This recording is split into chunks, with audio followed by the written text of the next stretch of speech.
الحمد لله الحمد لله علي الذات عظيم الصفات سمي السمات كبير الشأن جليل القدر رفيع الذكر مطاع الأمر جلي البرهان فخيم الاسم غزيل العلم وسيل الحلم كثير الغفران جميل الثناء جزيل العطاء مجيب الدعاء عميم الإحسان سريع الحساب شديد العقاب أليم العذاب عزيز السلطان ونشهد أن لا إله إلا الله وحده لا شريك له في الخلق والأمر ونشهد أن محمدا عبده ورسوله المبعوث إلى الأسود والأحمر المنعوت بشرح الصدر ورفع الذكر وصلى الله عليه وعلى آله وأصحابه الذين هم خلاصة العرب العرباء وخير الخلائق بعد الأنبياء أما بعد فيا أيها الناس وحدوا الله فإن التوحيد رأس الطاعات واتقوا الله فإن التقوى ملاك الحسنات وعليكم بالسنة فإن السنة تهدي إلى الإطاعة ومن أطاع الله ورسوله فقد رشد واهتدى وإياكم والبدعة فإن البدعة تهدي إلى المعصية ومن يعص الله ورسوله فقد ضل وغوى وعليكم بالإحسان فإن الله يحب المحسنين وادعوه فإنه مجيب الداعين واستغفروه يمددكم بأموال وبنين أعوذ بالله من الشيطان الرجيم وقال ربكم ادعوني أستجب لكم إن الذين يستكبرون عن عبادتي سيدخلون جهنم داخرين. One of the fundamental problems that many times we all face, there are two questions. There's a question of faith or belief, iman. But oftentimes, even when people have accepted the fact that they believe, and they have embraced the fact that they believe in Allah, and they have submitted themselves before Allah subhanahu wa ta'ala, and they accept that Allah is my Rabb, and Allah is my master, and Allah subhanahu wa ta'ala is the creator. The problem doesn't simply just end there. And many of us can attest to this. There's the problem of ita'ah. Allah subhanahu wa ta'ala in the Quran, He reminds us, إِنَّ هَذِهِ أُمَّتُكُمْ أُمَّةً وَاحِدًا وَأَنَا رَبُّكُمْ فَاعْبُدُونَ. It's a two-part equation. وَأَنَا رَبُّكُمْ, it is to accept the fact that Allah is our master, but then Allah asks us to worship Him, to obey Him, to submit to Him, to enslave ourselves to Him, to do what He tells us to do and to stay away from what He's forbidden us from doing. And that is the constant struggle that each and every single Muslim, each and every single believer deals with. How do I submit? How do I obey? There are over 1 billion Muslims in the world today, and each and every single person, in relation to wherever they may be in the practice of their deen, constantly struggles with, there is yet something that I'm supposed to do that I'm not doing, or there's something I'm not supposed to do that I'm involved with. How do I improve my personal situation? How do I come closer to Allah? How do I start praying 5 times a day? How do I give up this sin or this bad habit that I have in my life? This is a question of spirituality. This is the question of coming closer to Allah and improving oneself. And there's a lot of confusion, a lot of frustration, and a lot of different discussions that are going on. The Quran, the book of Allah subhanahu wa ta'ala, is not just simply a miracle, but it is a gift and a blessing from Allah. It is not just something that simply blows your mind the first time you pick it up or you read it or you look at it, and it brings you into Islam, but it is something that will continue to sustain you in your journey through Islam. It is something that provides a roadmap, a blueprint, a layout in how to continue to grow in your Islam and your Iman, and reaching the level of Ihsan. The Quran makes that possible. وَتَفْصِيلَ كُلِّ شَيْءٍ. Allah subhanahu wa ta'ala says it has details of everything you would need in it. وَهُدًى وَرَحْمَةً. It is guidance and it is mercy لِقَوْمِ يُؤْمِنُونَ, for people who believe in it. وَنُنَزِّلُ مِنَ الْقُرْآنِ مَا هُوَ شِفَاءٌ وَرَحْمَةٌ لِلْمُؤْمِنِينَ. It is a cure and a mercy for the believers. قُلْ هُوَ لِلَّذِينَ آمَنُوا هُدًى وَشِفَاءٌ. People who believe in it, it is guidance for them. It'll teach them how to live their daily lives. It'll guide them through the ups and downs of their lives. And it is a cure and a remedy for their problems. So what solution does the Quran provide to us when it comes to the weakness of faith, the weakness of iman, the inability to obey Allah subhanahu wa ta'ala? What solution does the Quran provide?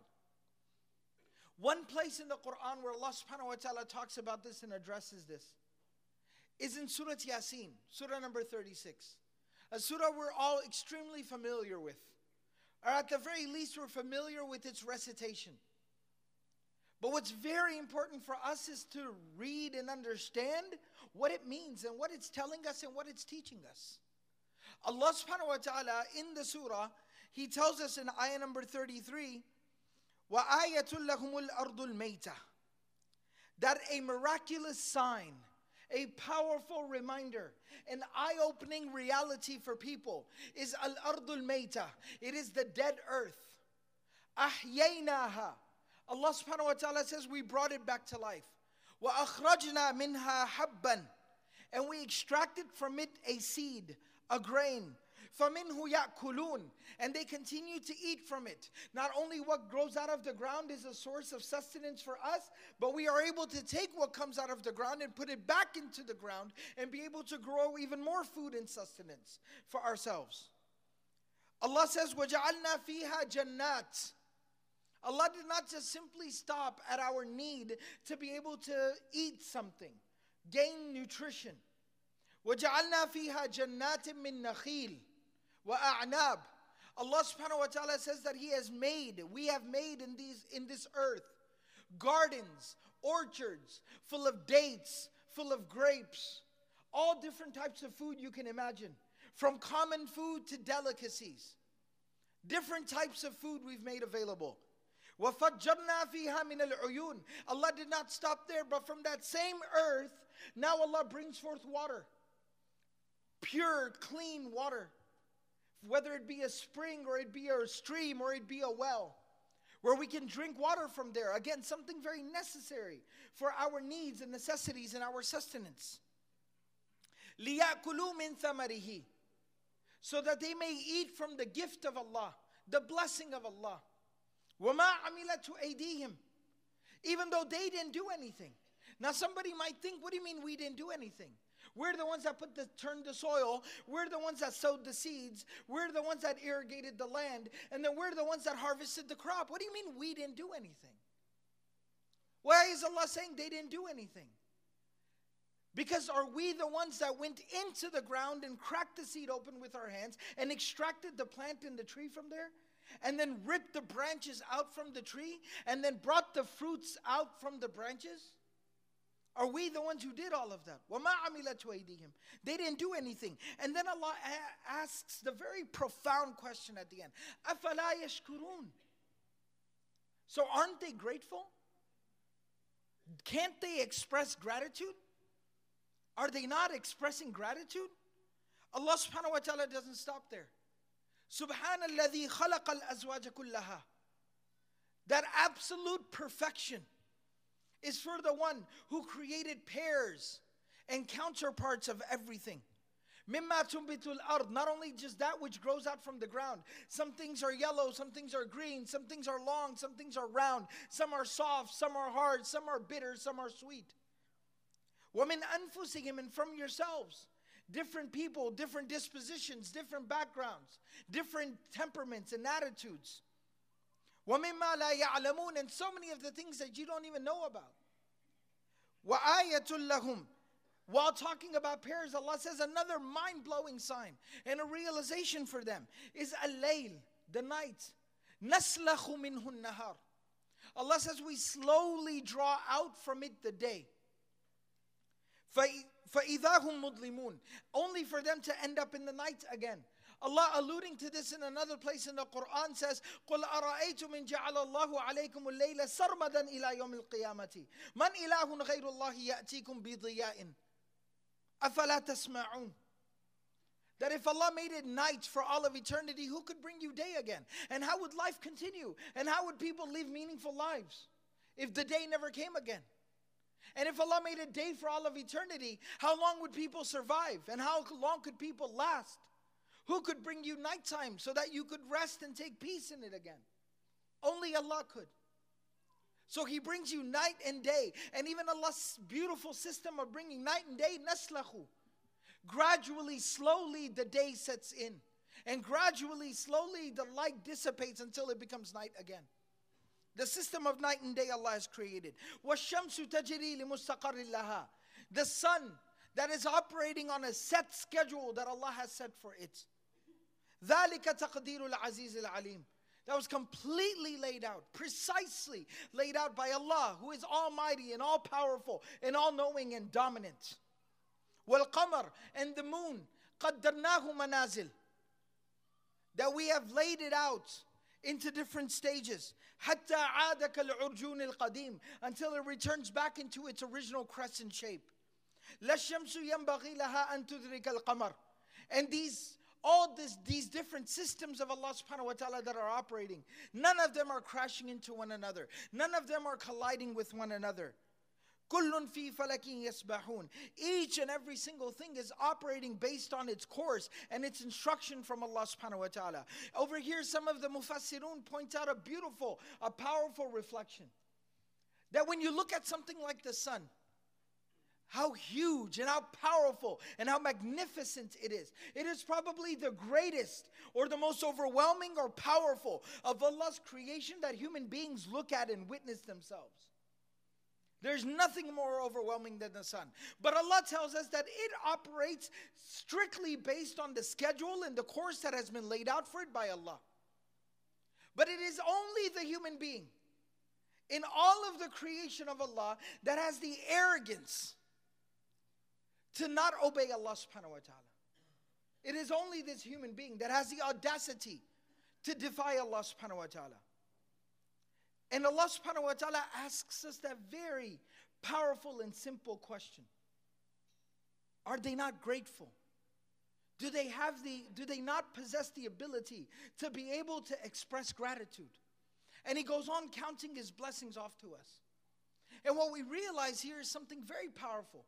Allah is talking to us about our relationship with Allah and our obedience to Allah. But the way Allah goes about that conversation with us is He counts off His blessings to us. He gave you food, He gave you water, He gave you day, He gave you nights, He gave you anything and everything you could need. And then He asks one question. Now will you not worship? Why do they not worship? Why do they not submit? Why are they not obedient? He says, are they not grateful? Because you see, gratitude is a very powerful emotion. A very powerful sentiment. It's a very powerful force. And gratitude is what leads to obedience. We know that we have to be obedient to Allah. But what we forget is the link between gratitude and obedience. That is the link in the middle. Gratitude leads to obedience. Obedience is the outcome of that overwhelming gratitude of Allah subhanahu wa ta'ala. Imma shakiran wa imma kafuran. Even when Allah talks about believing and obeying, He says either they will be ungrateful or either they will be grateful or ungrateful. Gratitude is the most powerful thing that we need to understand and we need to embrace. And I wanted to give you a very basic, simple example. Whenever we talk about Allah subhanahu wa ta'ala, we talk about Allah with one thing in mind. لَيْسَ كَمِثْلِهِ شَيْءٍ. There is nothing in any way, shape, or form that is like God, that is like Allah. Not at all. But yet Allah gives us examples in the Quran because examples facilitate understanding. So I'd like to share just a really basic, simple example with you that resonated with me. That if, for instance, put yourself in the position of a person. Somebody loses their job. And when they lose their job, they lose their home. And they lose their car. And they lose their family. And this individual, his life has taken such a bad turn, has taken such a drastic and bad turn, that this person has lost his family, lost his friends, lost his job, lost his house, lost his car, lost everything. This person is alone, living out on the street with nothing to eat. And along comes another brother. Brother Ahmed comes along and sees his brother in this difficult situation. So he lifts him up and he takes him home. And he buys him clothes and food. Then he goes and he gets him a job with a friend of his. Can you hire someone? He needs a job. He gives him his old car. Here, drive my car until you can get your own. He goes and he puts down 6 months worth of rent on an apartment. Gives him a couple of $100 for groceries. And hands him the keys to the car, the keys to the apartment, the address of the new job that he got him, and a couple of $100 in an envelope saying, here is something to get you through the first couple of months, get back up on your feet, get your life back together again, until you can take care of yourself. And just hands him all of this and walks away, no strings attached. Now, 6 months down the road, a year down the road, that brother is doing very well. His life has gotten back on track. Many things in his life are starting to fall back into place. He gets a call from Brother Ahmed one day. I arrived at the airport. My flight was delayed. I don't have a ride. Do you think you could give me a ride from the airport? He wouldn't even have to finish his question before the brother would say, yes, absolutely. I'm there. I'll be there. He wouldn't even let him finish the question. He said, I'll be there. That's it. Don't worry about it. And when he shows up, it does not matter what he had going on at that time. He could have his job. He could have some personal thing that he was doing. It does not matter. It could be the middle of the night, and he will get there on time. And when Brother Ahmed walks out from the plane, walks out from the airport, the brother is already waiting there with his car, ready to greet him. He brought him a bottle of water. He brought him some food because he's probably hungry from his flights. Going out of his way to be nice to this person, to show some hospitality to him. He drives him to his house. And when Brother Ahmed gets out of the car, if he tried to offer him some money for gas or his troubles, the brother would never accept it. No. He'd be offended. Absolutely not. If Brother Ahmed even tried to say thank you, which is the right thing to do, that brother would still be offended. Please don't thank me. It's insulting for you to thank me for giving you a ride.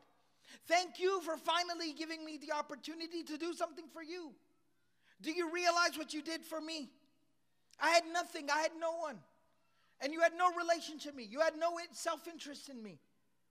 But you helped me in ways I can't even thank you for. You are not allowed to thank me for giving you a ride. You are not allowed to pay me for giving you a ride. Absolutely not. Thank you for the opportunity. Does that sound like a very reasonable scenario? Does that sound like the behavior of a very decent person? Versus imagine that if Brother Ahmed lands at the airport, calls his brother who he helped out so much, saying, can you give me a ride from the airport to my house? And he says, actually, I'm really busy right now. I got a lot of stuff going on. I really wish I could help. Maybe another time. What would you say about that person? You would say, that's the worst person I've ever met in my entire life. This person could not remember the huge favor Ahmed did for him. He has no consciousness. This man is terrible. Now, this is just the favor of one human being to another. Think for a moment, think for a second about what Allah has done for us. He's given us He created us. He granted us our existence. He gave us everyone that we have in our lives. From our parents, to our spouses, to our children, to our siblings, to our friends, everyone. He gave us everything that we have in our lives. Shelter and clothing and transportation and food and everything. He made us everything that we are.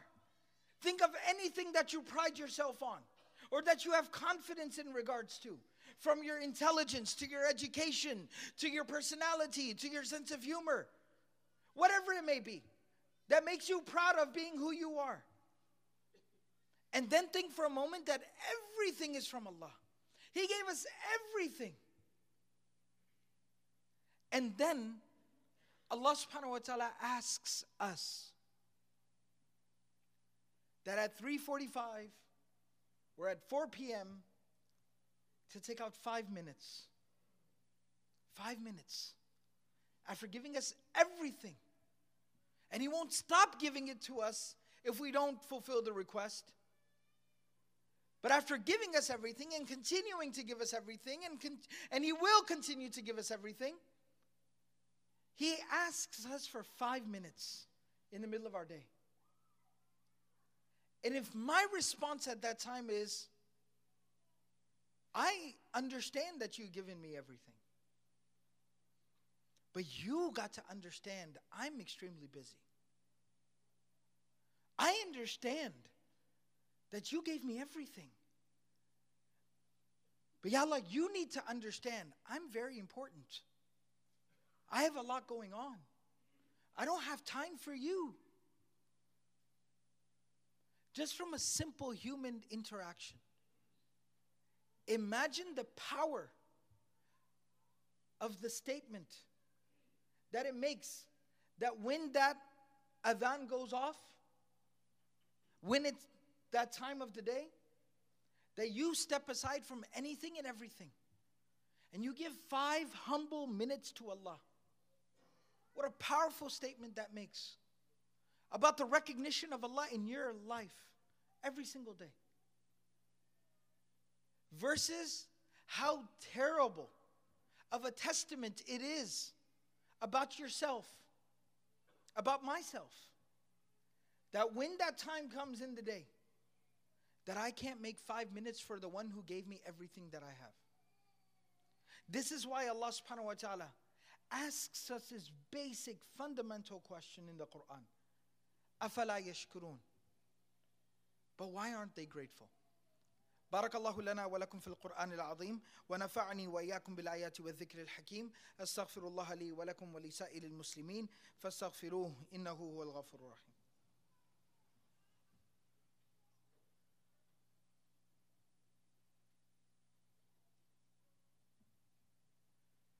الحمد لله رب العالمين والعاقبة للمتقين والصلاة والسلام على سيد المرسلين وعلى آله وصحبه ومن تبعهم بإحسان إلى يوم الدين.